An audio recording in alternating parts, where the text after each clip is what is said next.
The dragon is my friend. The dragon is a friend that I've never had with humans. The dragon was very wise, very powerful, very ancient, very pure, everything that I've never felt with humans. I only felt chaos and darkness with humans. But for the dragon, I felt love. I felt connection. I felt friendship. And I was actually not really planning this, not at all. But the dragon came by itself, and the dragon had this friendship for me. And I never had this before with humans. Because in myself, I'm someone who doesn't make friends that easily. In my childhood, I never had this kind of friends. So a lot of people said it was some kind of a phase back in the day when I was a child and I was hugging my dragon plush, pretending like it was real. But later on, once I was 18 years old, I had the same, I had the same intention, I mean the same vision that I had. But as well, it was not a vision. It was too real. I encountered this dragon once again, and I didn't immediately accept the dragon because everyone said that the dragon was not real. But I wanted this, even though, but this in my back head, I was saying, no, no, no, what will humans say? They already think that I'm different. But what is wrong with being different? It's because you're different that the dragon came to you. It's because you're different and not like everyone else in this world that the dragon comes to you. That you are a different child. That you have a different spirit. That you have a different mind. That you are different. That you are chaos. That you are not what they are. And that is the reason why the dragon is with you.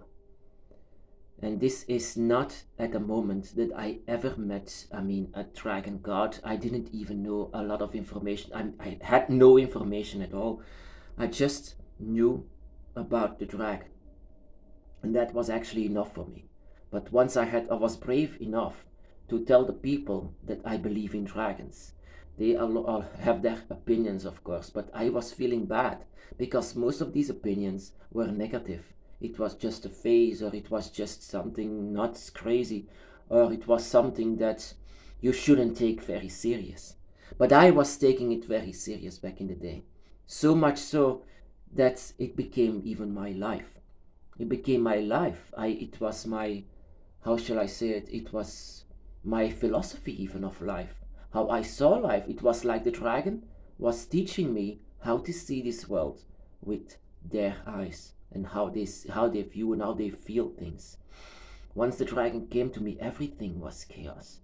I was so confused in what was going on. But there was one thing that was always in order, and that was my feeling for them. My feeling, my friendship feeling that I had for them, that I just wanted to be with them, just having this hug that I always wanted from them.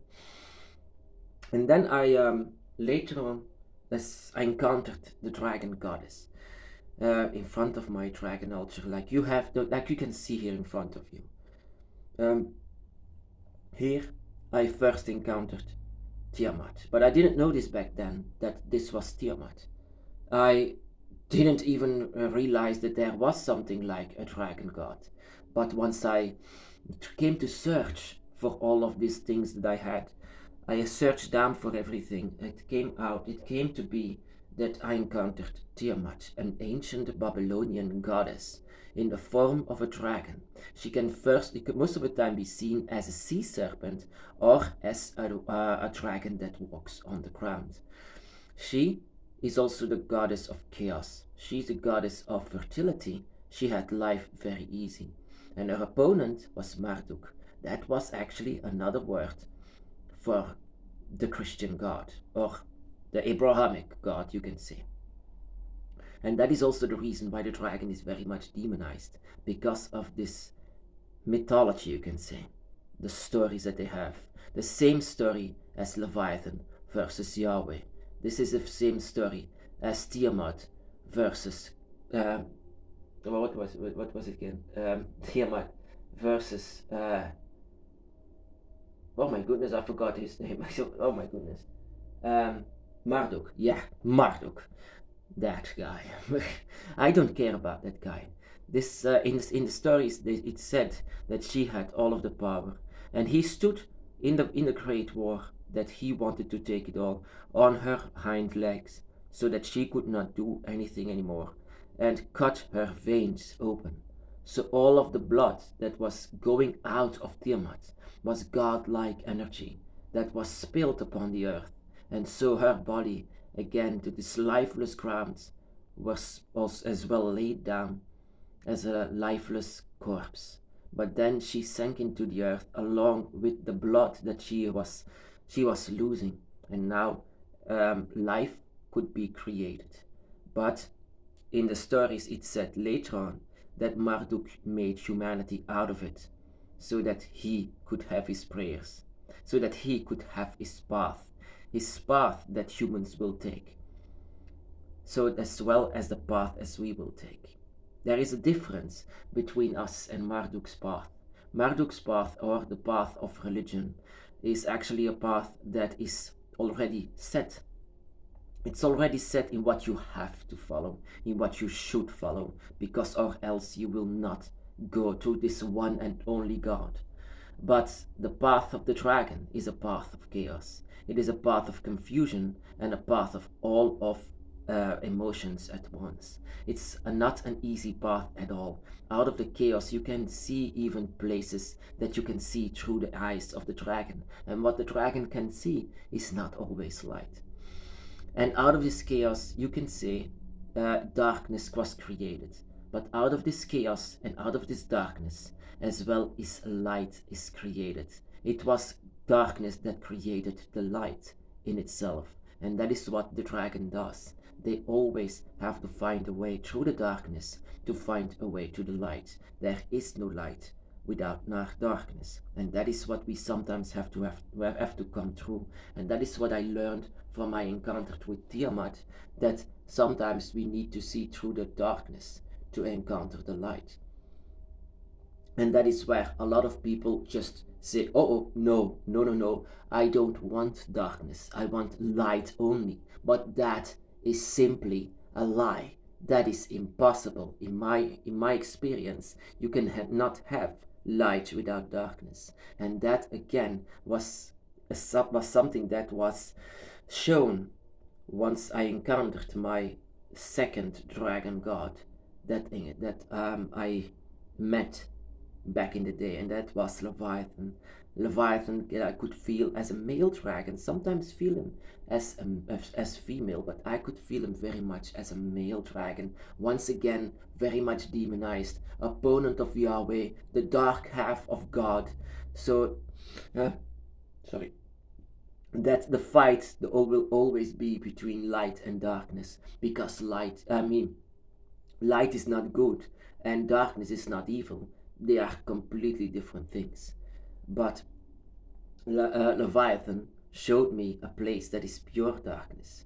And pure darkness and all of the stars that are inside of the darkness is your home. One of these stars is your home.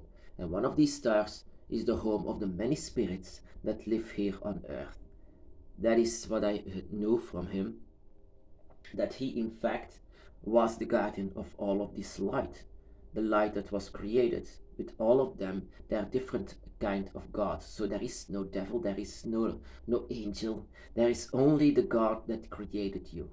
And in my opinion, that is when the dragon comes to you, not lying at all, because the dragon cannot lie, and you cannot lie to them as well. Once the dragon encounters you, it seems that you are home where the dragon is home, because they found you, because you have a dragon's eye. And a dragon's eye is connected with you with lines, dragon lines, that is connecting to you, or else the dragon cannot even come to you.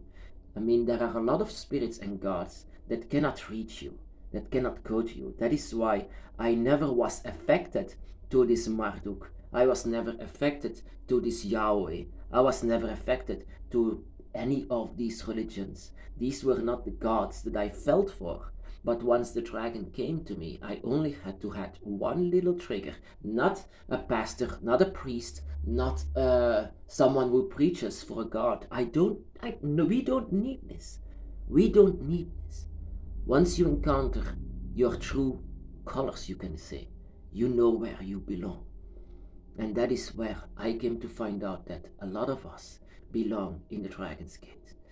And that the dragon here on this earth is my, you can say even my friend, but my only friend, my closest friend that I can have here on earth, that you might can have here on earth.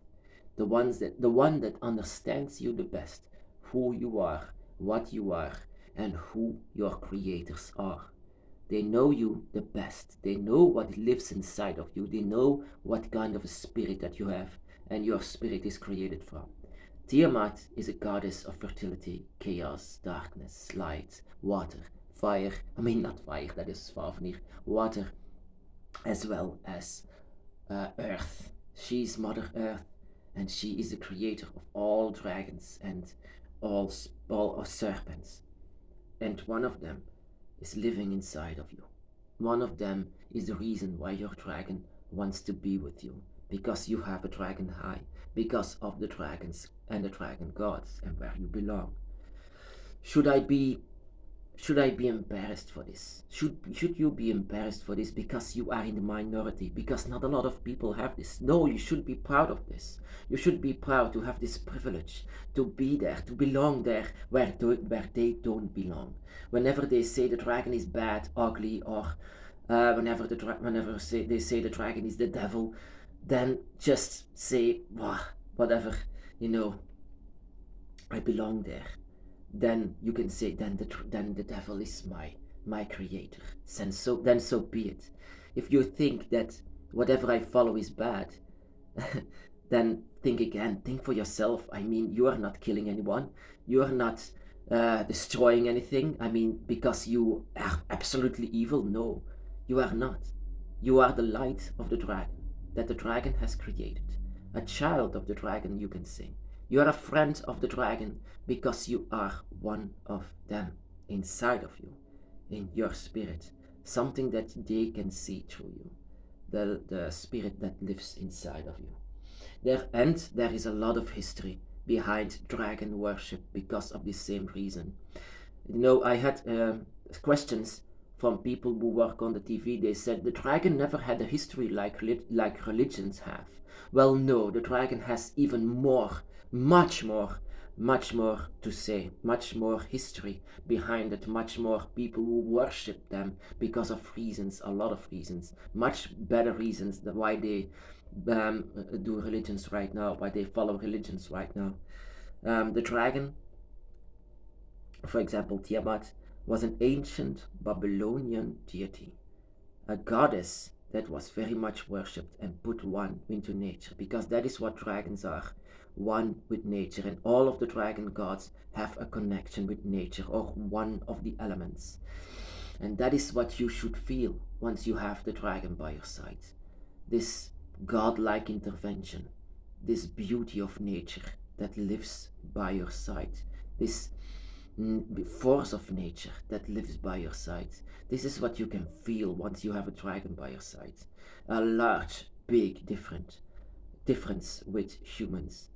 Humans, most of them, the majority, will not understand this. But they don't have to understand this. They don't need to understand this. They belong somewhere else. For the dragon, you are the angel that they want. That you are the angel that is left behind on this earth that Tiamat created. And because Tiamat created as well, and because you have this dragon eye with a line directly to your guardian and your gods, that is why they can still be there for you. And they will always be there for you. And that is what the dragon is, very loyal and very much one with you.